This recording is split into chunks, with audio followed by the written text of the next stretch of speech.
driving change. And so it's just like in mathematics or statistics, whatever. There are formulas you have to use in solving every problem in mathematics or in statistics. So if you use the right formula, there is a high probability that you get the right answer. If you don't use the right formula or you concoct something, the probability of you getting the right answer is 1 in infinity, most unlikely. And therefore, those who are driving change need to understand that there are technologies, scientific management technologies that are utilized in driving change and managing change. Change leadership helps corporations or organizations in time of change. In what way? By utilizing the power of vision in translating a mission statement into daily business operations. Now, what happens traditionally is that every organization, the founder, makes up a mission statement, a vision, and goals to be achieved. Now, this very model of leadership, keep in mind that leadership, especially in the 21st century, is so vast. There are classical and contemporary leadership theories or leadership models. And there are so many, they just keep increasing on a daily basis. And therefore, if you want to address any issue, you have to figure out what leadership model will be most suitable for addressing that problem. And so change leadership is the most practical model that change initiators, successful change initiators, utilize because it enables the translation of mission statement into operational reality. Leadership and change management are mutually inclusive. This is from Kolkata 2012. Kolkata is a very famous management guru. He was teaching at Harvard University in Boston, Massachusetts. Now he has a big corporation, a big management corporation based on this model of leading change. And so he had mentioned that we cannot separate leadership from change management. In other words, when two elements are mutually inclusive, it means that they can exist in separation. I mean, it's like you have a coin. You can toss the coin, either you get the head side or the tail side. The two of them cannot appear at the same time. Therefore, they are mutually exclusive. And we can't talk about change management without leadership. It's so imperative. I mean, it's like you ask, or you make some arrangement for what do you call it? A hen. A hen to pass stool, and this is the condition you give. Hey, you pass stool, but no urine. Then the hen passes stool. The hen and the fowl, they pass stool and urine simultaneously. Therefore, urine and stool for the hen or the chicken, they are mutually inclusive.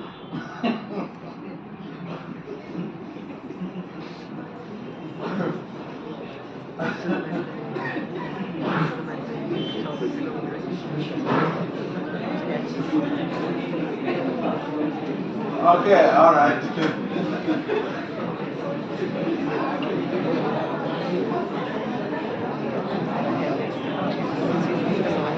That's okay, that's okay, that's okay.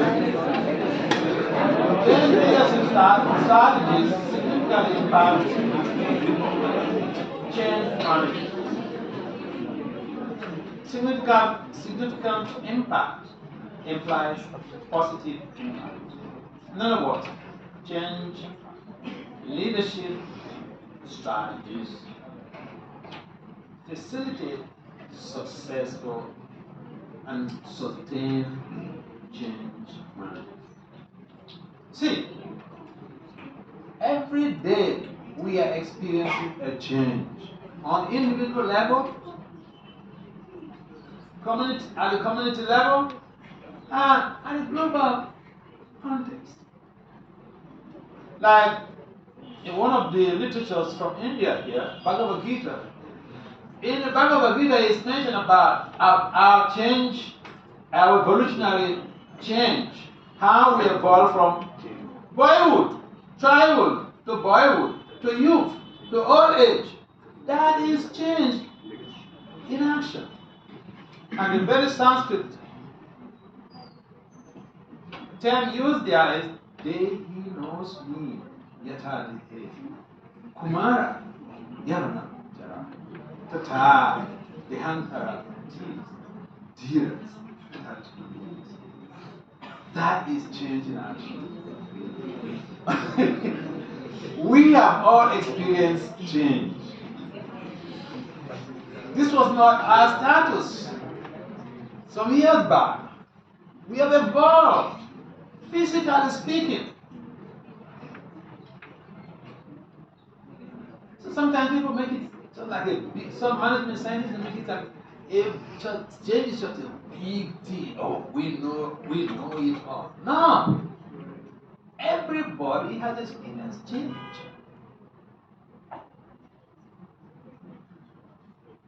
And therefore, the proper approach is that change leadership does, the strategies implied to change leadership does have a positive effect on the management of change. Because first, if you initiate a change, it is also very difficult for you to successfully evolve to that point of achieving your goal. For instance, let's relate to your situation. By coming to the management school, to register in the management school, you have initiated a change. Now, your goal is to graduate. But along the line, there could be so many challenges. These days we have this technology, academic distress. Going to management school is not so achieved. It is very challenging. You have to be up. I mean, you walk like a security guard. You don't even sleep in the night. And sometimes people tend to think that those who are going to school, oh, they are just enjoying. There's no enjoyment in going to school, especially graduate school. Because you walk out your house. You want to be an achiever. Just like in corporations, when a change is enacted, there are bound to be resistance to change. Now, even on individual level, say you are educational initiation of change. You're pursuing a master's program, MBA.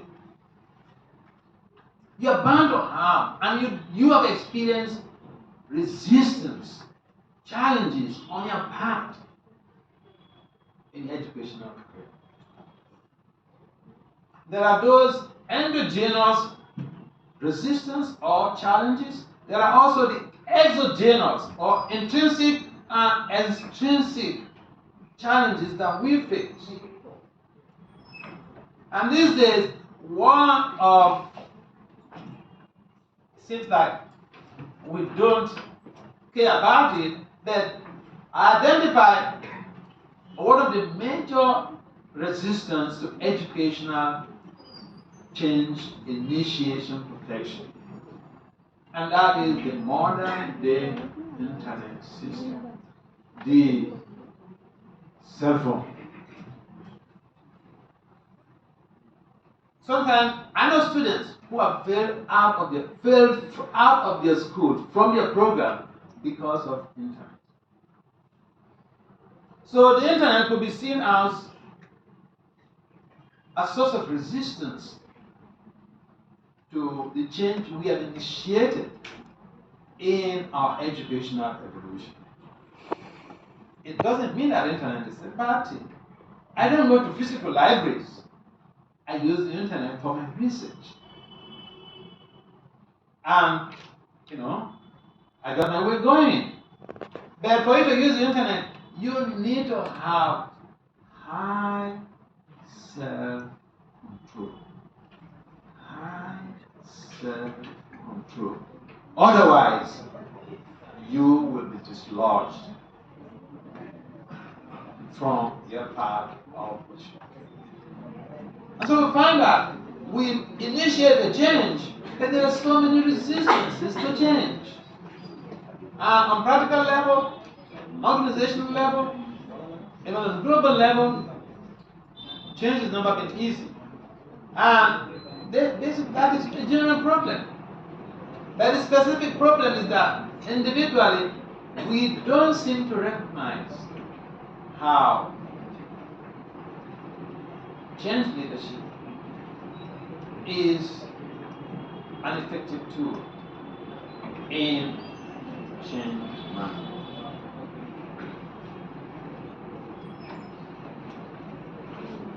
And for us to be able to deal with the subject matter, this is a very pertinent question. Is this subject you're talking about, is it not already in the domain? Is it not in the Vedic literature? Is it not in the management literature? Are there no researches about this point? If there are researches and you are repeating the same point, it becomes like a parrotology. Parrots? You can train a parrot to talk, to speak, to repeat what you said, but there is no innovation there. The parrot is not trying to fill a gap. It's just repeating what you said. As a scholar, you are not supposed to repeat just what you have read. Where is the gap? Where is the gap that you are filling in the management literature? So, although there is so much of research on change management, research on the impact of change leadership on change management is negligible. Therefore, the researcher, or therefore, I explore change leadership for a successful and sustainable change management. You get the point? Filling the gap in the literature. This is required, especially when you are doing a management program, like in my university. There are set down list of things expected in each and every section of your dissertation. Next slide. Definition of concepts. Change management is the application of a structured process and set of tools for leading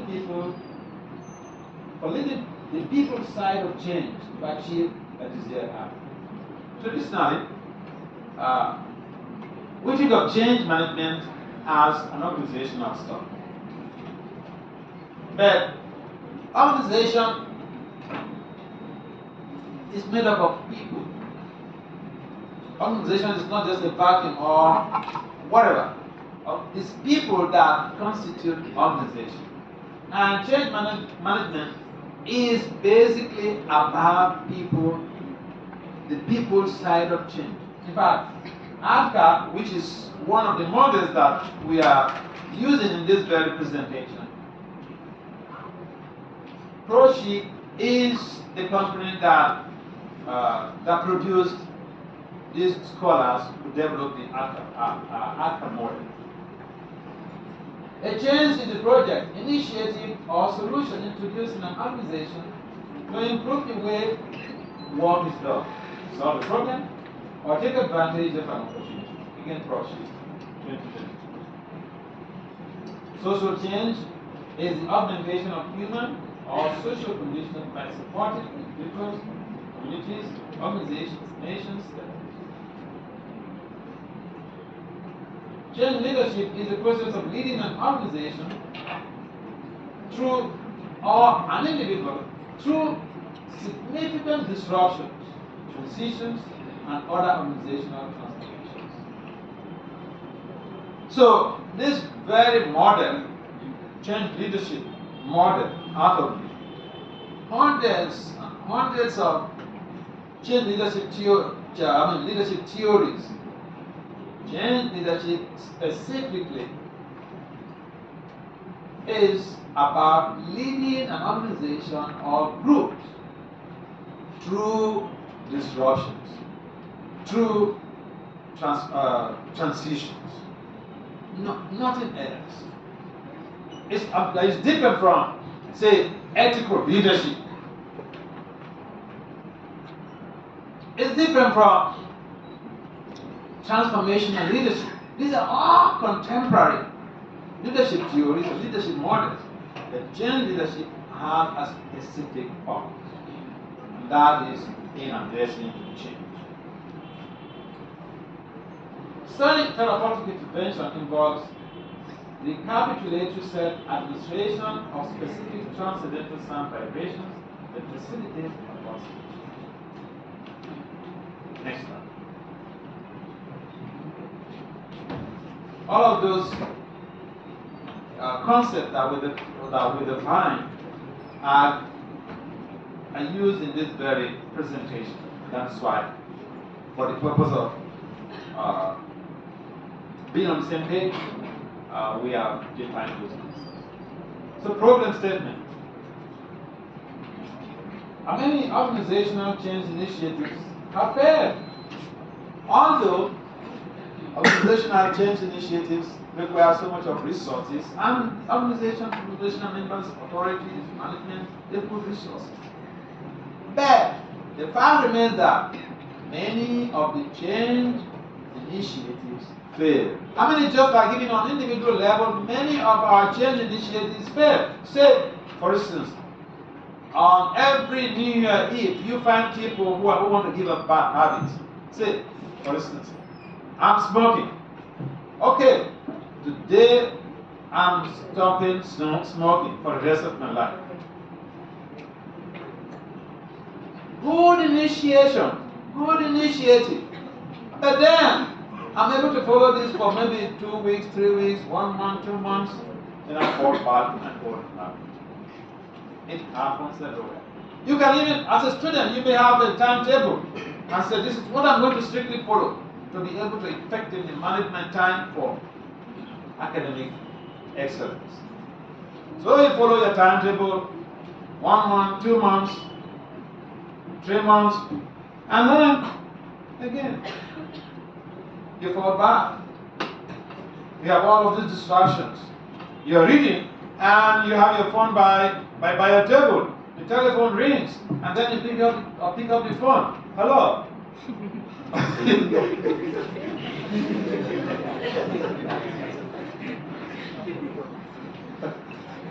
So, you may have very good intentions, but to manage a change is very difficult. You may initiate a change and obtain that initiative, but how to manage it. In other words, you may say, well, I want to use this timetable. You did it, initiation, you did it. You created a timetable, you followed it for some days. sustainable management of that initiative is always a challenge. And there are so many factors militating against sustainable change management. So, why do change initiatives fail? On the organizational level. This is on the organizational level. This is based on Kolkata's leading change model. Kolkata's 8-step leading change model. The first 8 items there is based on Kolkata's leading change model. So organizations, change initiatives in organizations fail because the managers, the authorities, they never establish high sense of emergency. If you want to initiate a change, you have to sell the idea of emergency to all stakeholders.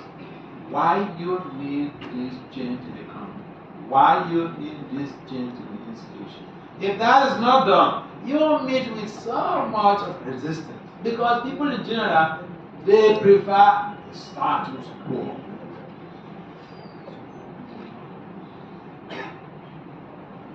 Change fails because we don't create a guiding correlation. If you have to initiate a change, you have to sell your idea to other people in the company or in the organization, but you also have to provide the guiding correlation. If that is not there, that is a big attribute for change failure. People will resist that change initiative. See, this change is very good for you, MBA guys, because you'll be going into the workforce and you will be heading, departments, and you will be initiating change. So you need to know why the change initiatives fail and how to guide it. Not generating a vision and the strategy. Every organization has a strategy. Every organization has a vision.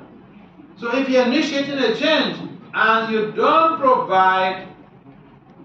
stipulate the vision and the strategy, intelligent people will resist that change initiative. They will not cooperate with you, boys.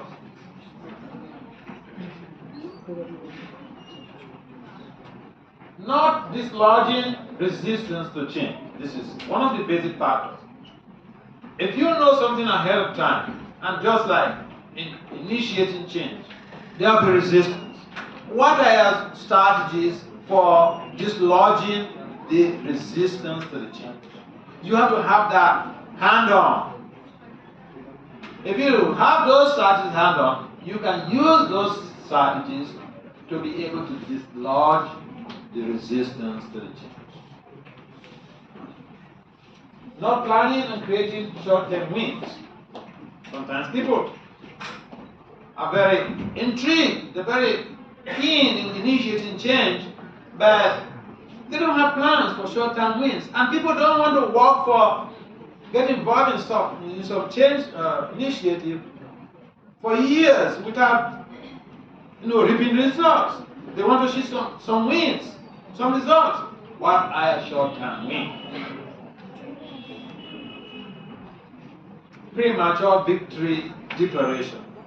Sometimes the change has already just started, and we're making some proclamation. Oh, all is perfect. All has gone well.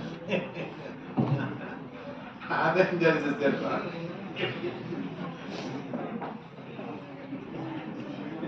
No, not anchoring change on organizational culture.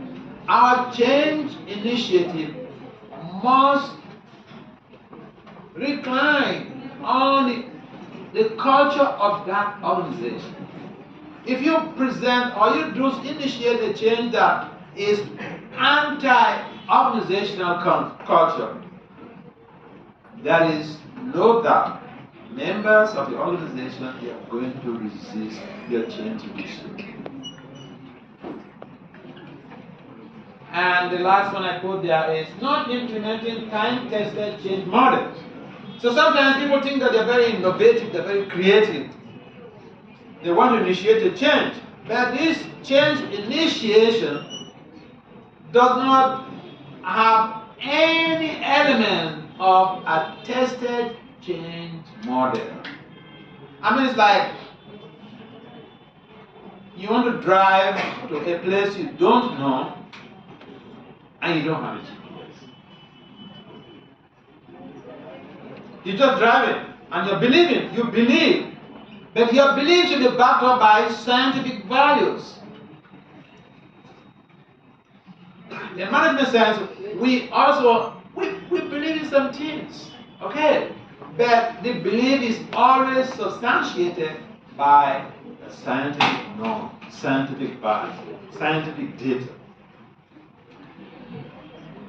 And therefore, if we are initiating a change and we don't follow a specific model, and there are so many models, there are so many change models that organizations can use when they want to restructure the system, when they want to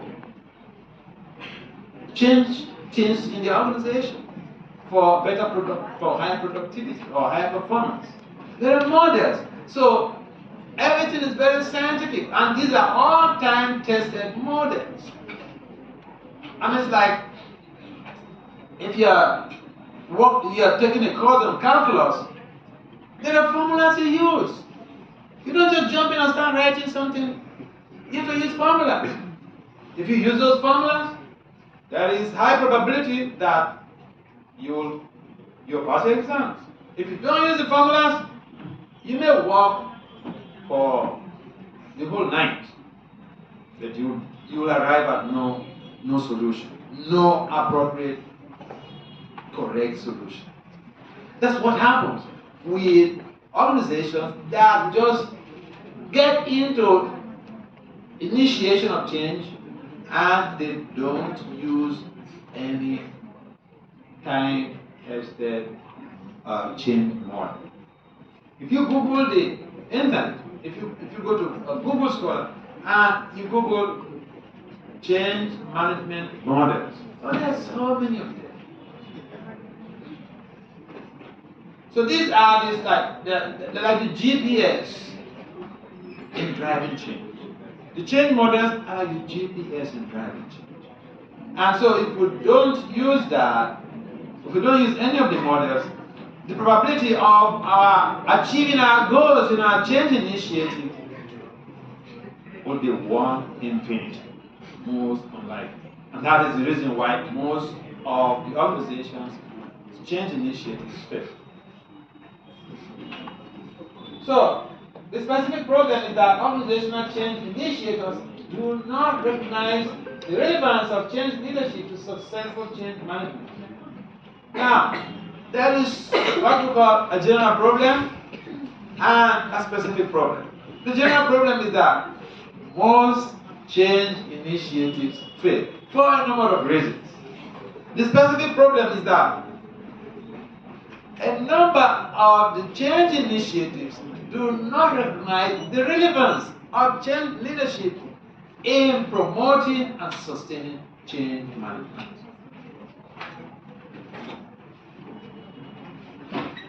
Research on effective change leadership for change management is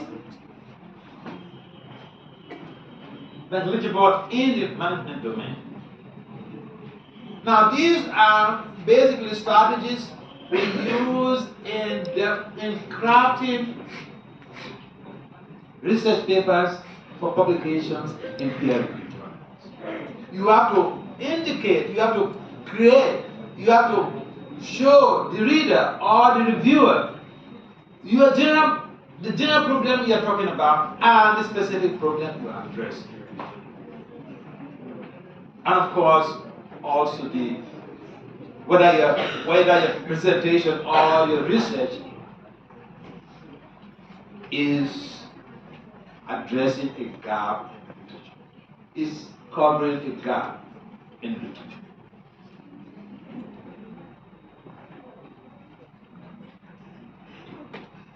This qualitative study fills the gap in the change management literature because we don't find in the management literature or in the management literature change leadership